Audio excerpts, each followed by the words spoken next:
क्या आपने कभी सोचा है कि ऑप्शन प्रीमियम कैसे बदलता है और आप इसे लाभ कैसे उठा सकते हैं? इस वीडियो में हम ऑप्शन प्रीमियम की दुनिया में उतरेंगे, उन कारकों को समझने की कोशिश करेंगे और आपको ऐसे व्यवहारिक उपाय देंगे जो आपके ऑप्शन ट्रेडिंग को और भी बेहतर बना सकती है।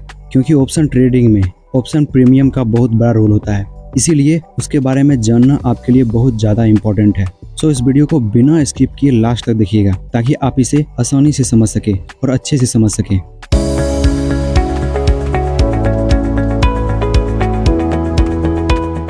सबसे पहले आइए हम समझते हैं कि ऑप्शन प्रीमियम एक्चुअल में होता क्या है। तो सिंपल वर्ड में यह वह कीमत होता है जो एक ऑप्शन खरीदने के लिए चुकाए जाते हैं, लेकिन यह कीमत केवल अनुमानित नहीं होती है, यह कई कारकों से संयोजित से प्रभावित होती है। लेकिन ऑप्शन प्रीमियम मुख्य रूप से 3 प्रमुख कारकों से निर्धारित होती है: बेसिक एसेट की कीमत, एक्सपायरी का समय और इम्प्लॉयड वोलेटिलिटी। ऑप्शन के प्रीमियम इन्हीं तीनों की वजह से ज़्यादा फ्लैक्चुएट होता है। तो आइए हम इसे एक एक करके समझते हैं, जिससे आपको पता चलेगा कि ऑप्शन प्रीमियम कैसे इफेक्ट करता है इन सभी से। पहला है बेसिक एसेट की कीमत। कॉल ऑप्शन के लिए जैसे जैसे एसेट की कीमत बढ़ती है, ऑप्शन प्रीमियम भी उसी तरह से बढ़ती है, क्योंकि ऑप्शन के लाभ होने की संभावना वहां पर बढ़ जाती है। वहीं पुट की ओर बात करें, प्रीमियम तब बढ़ता है जब बेसिक एसेट प्राइस कीमत नीचे गिरती है, तब जाके ऑप्शन की प्रीमियम बढ़ती है पुट के साइड में। लेकिन कई ट्रेडर्स तब कंफ्यूज हो जाते हैं जब वो देखते हैं कि उनके ऑप्शन की प्रीमियम बेसिक एसेट की मामूली मूवमेंट के बावजूद बदल रहा है। असल में प्रीमियम केवल प्रेजेंट कीमत पर निर्भर नहीं करता है, बल्कि भविष्य में कीमत कहां जा सकती है उस पर भी निर्भर करता है। तो आपको यहाँ पर ज्यादा फ्लैक्चुएशन नहीं करना है। सिंपल आपको याद रखना है कि जब कॉल साइड हम बात करते हैं तो ऑप्शन की प्रीमियम तभी बढ़ेगी जब एसेट अंडर प्राइस भी बढ़ेंगे, और पुट साइड में जब अंडरलाइन एसेट नीचे गिरती है तब जाकर ऑप्शन की प्रीमियम बढ़ती है। सिंपल आपको याद रखना है।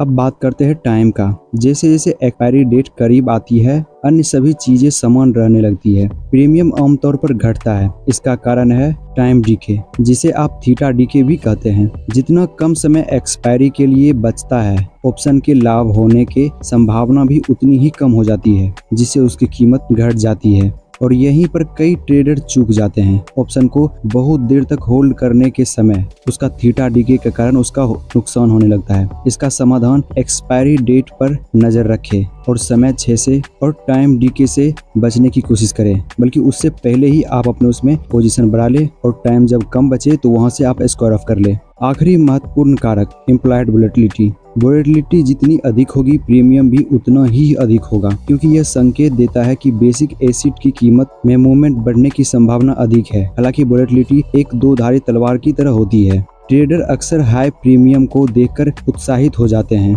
बिना यह सोचे कि अगर वोलेटिलिटी घट जाती है तो ऑप्शन का मूल्य भी काफी कम हो जाता है। इसका समाधान वोलेटिलिटी ट्रेडर पर नजर रखे और स्ट्रेटेजी बनाकर उस पर काम करे, जो वोलेटिलिटी को कैपिटलाइज करने में मदद करती है और जोखिम को मैनेज करती है। तो ये 3 फैक्टर्स हैं जो कि ऑप्शन के प्रीमियम को फ्लैक्चुएट कर सकती है। तो आई होप आप इसे अच्छे से समझ गए होंगे। इन कारकों को और उनके आपसी प्रभाव को समझकर आप ऑप्शन प्रीमियम को एक रहस्य से बदलकर अपने ट्रेडिंग स्ट्रेटेजी को एक शक्तिशाली बना सकते हैं। इसीलिए अगली बार जब भी आप किसी ऑप्शन चेन को एनालिसिस करें तो बेसिक एसेट की कीमत, एक्सपायरी एंड एम्प्लॉयड वोलेटिलिटी पर विचार जरूर करें और उसे ध्यान में रखकर ही आप ऑप्शन में पोजीशन बनाएं।